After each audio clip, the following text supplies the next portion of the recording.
இன்றைக்கு வண்டி இல்லை, கொஞ்சம் நிம்மதியாக இருக்கலான்னு பார்த்தா அடுத்த வண்டியை கொடுத்துட்டாங்கப்பா. அஸ்ஸலாமு அலைக்கும் வரஹ்மத்துல்லாஹி வபரகாத்துஹு. அன்பா அந்த அனைத்து உறவுகளுக்கும் இனிய இரவு வணக்கம்.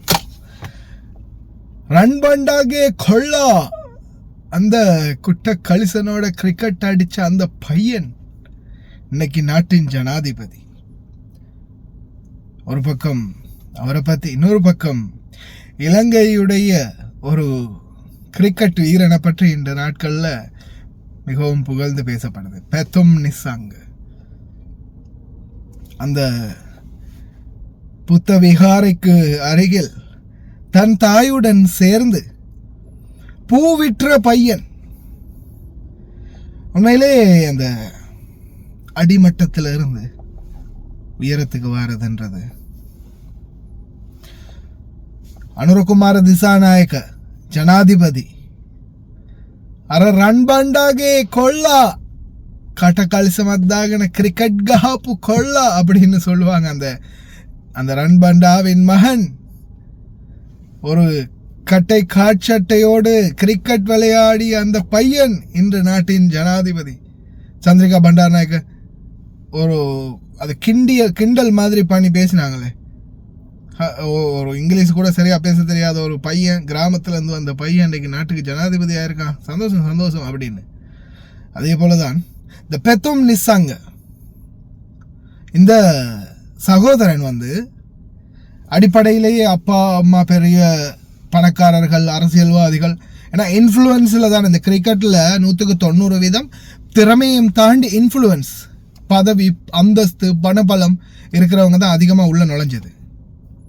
அதையும் தாண்டி இந்த பெத்தும் நிசாங்க அப்படின்ற இந்த சகோதரன் தன்னுடைய திறமையை வெளிக்காட்டினது மட்டுமல்லாம அடிப்படையிலிருந்தே ஒரு கஷ்டப்பட்ட குடும்பம், தந்தையினுடைய உழைப்பு போதாத காரணத்தால, கூலித்தொழில் செய்யும் தந்தையோட உழைப்பு போதாத காரணத்தால தாய் என்ன செய்யறாங்கன்னா குழந்தைகளையும் படிக்க வைக்கணும், சகோதரியையும் பெத்துமையும் படிக்க வைக்கணும் அப்படின்றதுக்காக கோயிலோரம், அதாவது அவங்களுடைய ஊரில் பன்சலைக்கு பக்கத்தில் பூ விற்கிறாங்க. பூ விற்கக்கூடிய ஒரு தாய் டியூஷனுக்கு போகிறது, கிடைக்கிற டைமில் கிரிக்கெட் விளையாடுறது, படிக்கிறது, அதோடு சேர்த்து தாயுடைய அந்த வியாபாரமான பூ வியாபாரத்துக்கும் இடையில் போய் சப்போர்ட் பண்ணுறது. இதெல்லாம் சேர்ந்த ஒன்றுதான் பெத்தும் நிசாங்கையுடைய வாழ்க்கை. உண்மையிலே மென்மேலும் வளரணும். 100 கம்ப்ளீட் பண்ணினார். கிரிக்கெட்டை பற்றி நம்மளுக்கு அந்த அளவுக்கு நாலேஜ் இல்லை, என்ன நம்ம அதெல்லாம் பெருசாக பார்க்குற அளவுக்கு நேரமே இருக்கிறது இல்லை. இருந்தாலும் தெரிஞ்ச அளவில் அந்த மேட்சை எனக்கு பார்க்க கிடைச்சிச்சு. சின்ன சின்ன ஷார்ட் வீடியோஸுகளில் வேறு லெவலில் வெறித்தனமாக பேக் டு பேக் 6ம் 4ம் கொடுத்து சும்மா பார்வையாளர்களை சும்மா அப்படியே கொதிக்க வச்சார். அது மட்டும் இல்லாமல் இன்னைக்கு பல நாடுகளில் ஆஸ்திரேலியாவோட டார்கெட்டு சும்மா இப்படின்றதுக்குள்ள முடிச்சாரு. அதே போல அடி சும்மா வெறித்தனமாக இருந்துச்சு. அதில் இன்னொன்று என்னன்னா அந்த கேட்ச் சரியா அப்படியே ஒரு கேட்சில் அவர் மிஸ் பண்ணிடுறாரு. அப்படியே வேலேருந்து வரும், அப்படியோ பிடிக்கிறதுக்கு போவார், அப்படியே உள்ளுக்குள்ளால போய் அது விழுந்துடும். அந்த கேட்ச் மிஸ் ஆகி அந்த ஃபீல்டில் எல்லாரும் இப்படி பண்ணிட்டியடா, பிடிக்க வேண்டியதுடா அப்படின்னு சொல்லிக்கிட்டு இருந்த அந்த கேட்சை விட்ட அந்த பெத்தும் நிசாங்க அதுக்கப்புறமா ஒரு பால் ஒன்று வரும் சரியா, டேர்ன் பண்ணி அடிப்பார். வளமையான பக்கம் இல்லாமல் அப்படியே பெட்டை திருப்பி பேக் சைடில் அடிப்பார். அந்த அடியோட அந்த பால் அப்படியே பிறண்டு போய் அப்படியே ஒரு என்ன சொல்கிறது பெல்ட்டி அடிச்சு போய் அந்த பாலை கேட்ச் பிடிச்சி அதை அவுட் பண்ணார். அதோட விட்ட கேட்சுக்கு அந்த இடம் சமமாக போச்சு.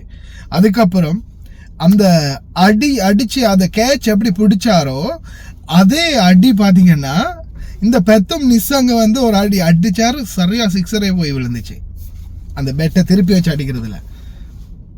அந்த மாதிரி நல்ல சுவாரஸ்யமாக இருந்துச்சு அந்த மேட்ச். இன்னொரு துண்டு தான் பார்த்தேன், கிரிக்கெட்டு அந்த பார்க்கணும் அப்படின்ற ஒரு ஆர்வத்தை தூண்டின மாதிரி இருந்துச்சு அந்த மேட்ச் பார்க்கும்போது. அந்த சின்ன சின்ன வீடியோஸ்களை பார்க்கும்போது நல்லா இருந்துச்சு.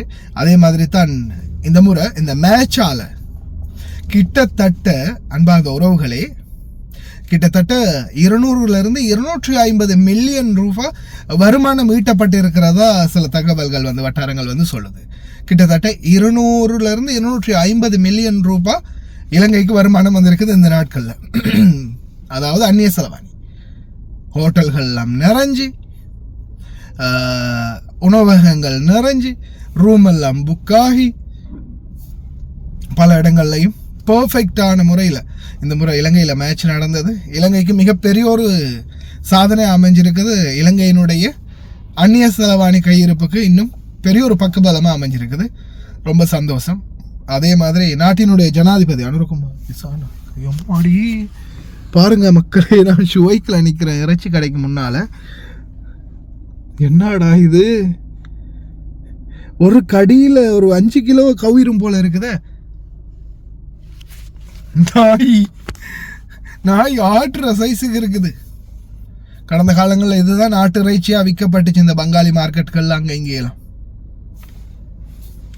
ரொம்ப கவனம், அங்கே இங்கே கண்ட இடத்துல எல்லாம் கறி வாங்குறது தயவு செய்து கவனம்.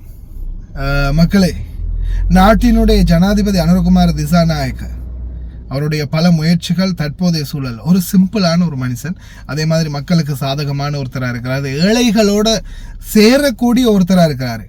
ஏதோ நான் இப்படி போகக்கூடியவராக இல்லாமல் தோலை கையை போட்டு அணைக்கக்கூடியவராக இருக்கிறார், அரவணைக்கக்கூடியவராக இருக்கிறார். நிச்சயமாக இலங்கையினுடைய எல்லா வெற்றிக்கும் அவரும் காரணமாக இருக்கணும். நாட்டு மக்களாகிய நாங்களும் எங்களால் முடிந்த உதவிகளை செய்வோம். வெளிநாட்டில் இருக்கக்கூடிய தொழிலாளர்களாகிய நாங்களும் எங்களுடைய பணங்களையும் நியாயமான ரீதியில் நேர்மையாக நாட்டுக்கு டாலர்களில் அனுப்புறதுக்குரிய முயற்சிகள் பண்ணுவோம். லீகலாகவே அனுப்புவோம், நாட்டை கட்டி எழுப்புவோம். அதே மாதிரி பெத்தும் நிசாங் அவர்களுக்கும் எங்களுடைய வாழ்த்துக்கள். அனுரகுமார் திசாநாயக்க ஜனாதிபதி அவர்களுக்கும் எங்களுடைய வாழ்த்துக்கள். இம்முறை இலங்கைக்கு வந்து அனைத்து வெளிநாட்டினருக்கும் எங்களுடைய நன்றிகள். அதே போல் இந்த கிரிக்கெட் மேட்ச் நல்லபடியாக நடந்து முடிகிறதுக்கும் எங்களுடைய பிரார்த்தனைகள். வீடியோ பார்த்தவங்க அனைவருமே ஷேர் பண்ணுங்கள், சப்ஸ்கிரைப் பண்ணுங்கள், லைக் பண்ணுங்கள். உங்களுடைய கருத்துக்களை மறக்காம கமெண்ட்ல பதிவு பண்ணுங்கள். வேலை மட்டும் நம்மளுக்கு ஓயவே ஓயாது. ஒரு வண்டி போனதுக்கு அடுத்த வண்டியை தந்துட்டாங்க. இந்த வந்தாச்சு ஷோய்க்கு வேலை. இதுதான் நிலைமை. ஹை குவாலிட்டி இன்னிங்ஸ் போயிடாங்க. நான் வந்து கொஞ்சம் ஏதோ கிரிக்கெட் தெரிஞ்சு கிரிக்கெட் பார்த்து ஐ ஹவ் சீன் ஒரு 6-7 வேர்ல்டு கப் பார்த்திருப்பேன். ஒரு T20 வேர்ல்டு கப் ஒரு 3-4 பார்த்திருக்கேன். I have never seen any individual batter batting out Australia out of the game like this, like how Pathum Nissanka did. இந்த மாதிரி நான் பார்த்ததே இல்லை. போயிடா தேர் வாஸ் சப்ளைம் ஃபார்ம். அதோட ஃப்ளூயிடிக்கா இருக்கு. அவரு கடைசியில அந்த எனக்கு தெரிஞ்ச ஒரு 10 ரன்ஸோ 15 ரன்ஸோ அடிக்கணும்.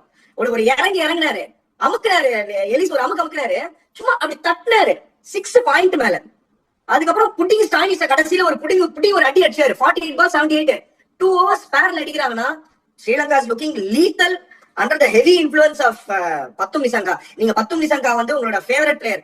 நீங்க அவரை வந்து எலிவேட் பண்ணி பேசலன்னு வச்சுக்கோங்க, நான் ரொம்ப வருத்தப்படுவேன். பிடா அப்படியே ஹேண்ட் ஓவர் பண்ற பேட்டனை பத்தும் நிசங்காவை பத்தி எறிகிற அளவுக்கு நீங்க பேசுறீங்க. இப்போ நான் ரொம்ப நாளாவே சொல்லிட்டு இருக்கேன். நானு அந்த IL-20 ஒரு அடிச்ச போது சொன்னீங்க டிசர்வ் டு கெட் கான்ட்ராக்ட் அப்படின்னு. அதுக்கே நிறைய பேர் கேட்டாங்க. IPL ஆடுற அளவுக்கு எல்லாம் அவருக்கு சரக்குலன்னு. நான் சொல்றேன் திருப்பி, ப்ரூட்டல் கிளாஸ், பவர் ஹிட்டர் எல்லாம் கிடையாது, சில்க் அண்ட் டச், பியூட்டிஃபுல்லா பேச யூஸ் பண்ணுவாரு, ஸ்பின்ன பியூட்டிஃபுல்லா ஆடுவாரு, ஸ்விட்ச் கிச்சிட்டு தேவைப்படும் அப்படின்னு நம்ம கான்லயே விட்டாரு பாருங்க. ஒரு ஸ்விட்ச் இட்டு அவருக்கு நல்லா தெரிஞ்சு போச்சு. ஓகே வெறுன்னு எறியறாருன்னு பார்த்து டமால்ல தூக்கி ஒரு ஸ்விட்ச் இட்டு அடிச்சா பாருங்க. Equally you do compliment Kusal Mendis, ஒரு டேஞ்சரஸ் பிளேயர், மெக்னிஃபிசன்ட் பிளேயர். விட்டு பெருக்கி தள்ளிடுவாரு. அந்த சின்ன பையன் வந்து ஆனார் பாருங்க, அந்த பவன் ரத்நாயக்க. அதான் சின்ன பையன நிறைய பேர் சொல்லுவாங்க, ஏஜ வச்சு சொல்லுவாங்க. ஏஜ விட்டுருங்க, லீஸ்ட் எக்ஸ்பீரியன்ஸ் வந்து பால் ஒத்தகையில விட்டாரு பாருங்க. சொல்லுங்க விக்கி.